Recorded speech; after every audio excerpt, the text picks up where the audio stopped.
trouxe para a medicina geral e familiar, acho que também tem a ver um bocadinho aqui com a minha história.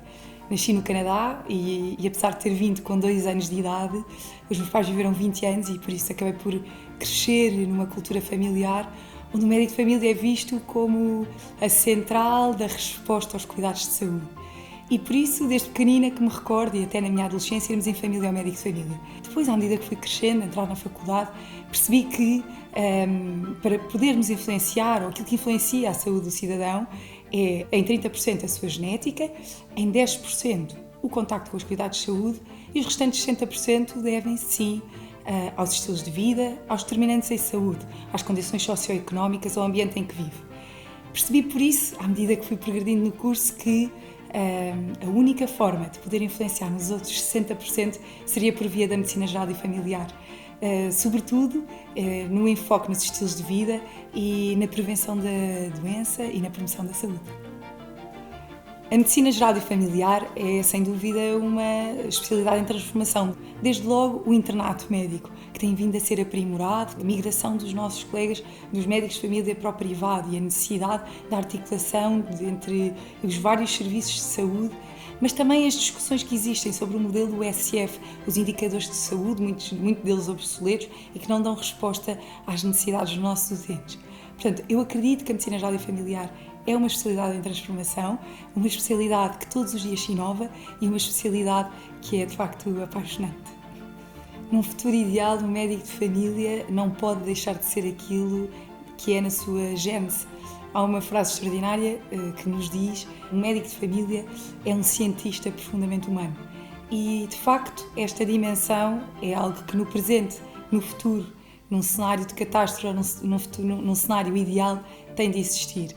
Também são inúmeras as burocracias que nos invadem diariamente, muitas delas também fruto das falências sistemáticas informáticas. Também, num mundo ideal, teríamos profissionais de saúde em número adequado para as necessidades. Médicos dentistas, fisioterapeutas, outros terapeutas, psicólogos, assistentes sociais, com a capacidade de darmos respostas integradas às necessidades dos nossos utentes. E não nos podemos esquecer, a inteligência artificial. A inteligência artificial é algo iminente, algo do qual não podemos fugir. Então, no mundo ideal, esperaríamos uma inteligência artificial facilitadora e ética, que nos ajude e que não nos atrapalhe. Que bom que é pensar um médico de família ideal. A minha experiência nas plataformas de comunicação em saúde e nos podcasts é muito curta, no entanto, de facto, tive com 2 colegas, uma colega de pediatria e uma colega de ginecologia e obstetrícia, um podcast intitulado Conversas de Consultório, que surgiu de uma necessidade muito simples. Em plena pandemia, as grávidas e as mães foram privadas de ter acesso aos cursos de preparação para o parto e pós-parto, foram privadas de muitas consultas e de terem espaços próprios para as suas dúvidas. A literacia em saúde é uma questão que me preocupa muito. Nós sabemos que cidadãos mais literados são cidadãos que não só acabam por ser mais saudáveis, porque aderem às medidas do estilo de vida, como reconhecem melhor os riscos e os sinais de alarme. Isso é extraordinário. Um cidadão literado funciona em sinergia com os cuidados de saúde. Eu acredito que este tema da literacia em saúde deveria ser integrado não só nas nossas consultas, mas também nos programas curriculares na escolaridade obrigatória. Têm sido inúmeros os projetos na comunidade em que tenho participado e há 2 que gostaria muito de partilhar convosco. Um primeiro projeto é o Projeto Alteia, que no fundo é um projeto de resposta aos utentes em médico de família que temos criado na UCSP da Parede, onde trabalho.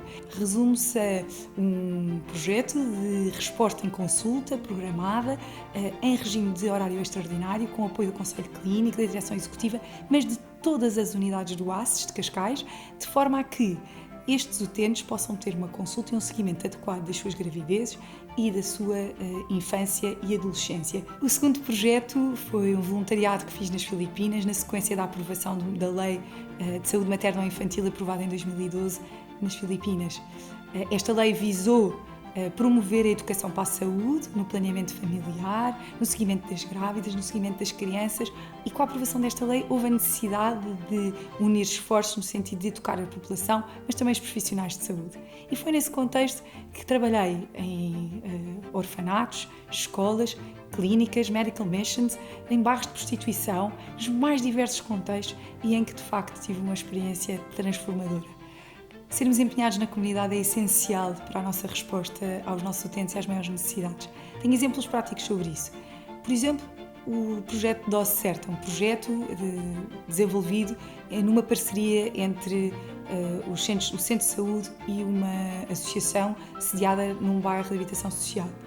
Este projeto, no fundo, resume-se a os assistentes sociais, os psicólogos da comunidade, aqueles que estão todos os dias nestes bairros, sinalizarem aqueles que são os utentes que os preocupam mais, com suspeita de descompensação de doença mental por ausência de resposta de psiquiatria na comunidade. Esta foi uma excelente forma de triar os nossos utentes, perceber a quem é que nós nos podemos dirigir, quais é que são aqueles que mais precisam de nós, participando e colaborando com todos os intervenientes da comunidade. Projetos de interação com a comunidade são essenciais para a prática da medicina geral e familiar, para melhorar a resposta aos nossos utentes e para otimizar o nosso tempo tão precioso. Não há outra forma de aprender senão por via da prática clínica. E, neste sentido, eu acredito que a aprendizagem, seja dos alunos ou dos internos, deve ser de forma tutorada. Também acho que, ao abrigo do nosso juramento, temos este dever de partilhar o nosso conhecimento. Para mim, em especial, tem sido verdadeiramente transformador receber alunos estes criativos, empenhados e cheios de vontade de aprender mais sobre esta abordagem e visão holística dos doentes. Mas também reconheço que receber alunos tem ganhos que não são apenas para os alunos, são win-win para o tutor e para o aluno. O que mais me aflige em relação ao futuro da medicina geral e familiar em Portugal é tudo aquilo que nós não conseguimos controlar.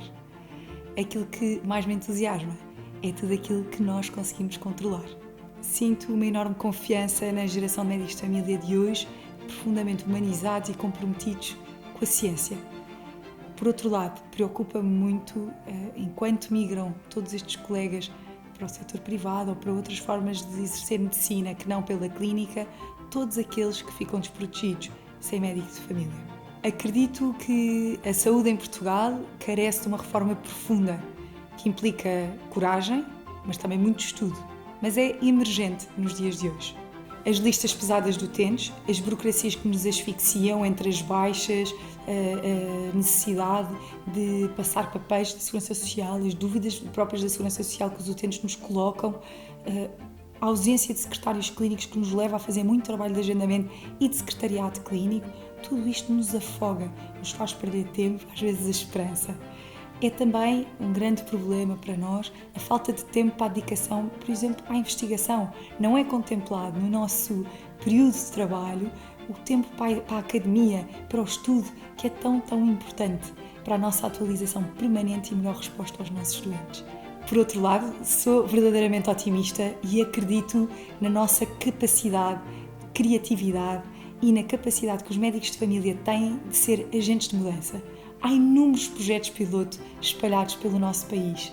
São estes projetos piloto que nós, enquanto médicos de família, enquanto agentes de saúde, mas também de mudança, devemos tentar ampliar, dar exemplos, partilhar nos congressos, nas revistas, nas mais diversas formas, porque realmente a única forma de irmos ao encontro desta reforma profunda que é necessária é através da partilha de boas práticas e implementação dessas mesmas boas práticas, através do estudo, e para isso não acho que haja ninguém melhor preparado do que nós para contribuir para essa mesma mudança.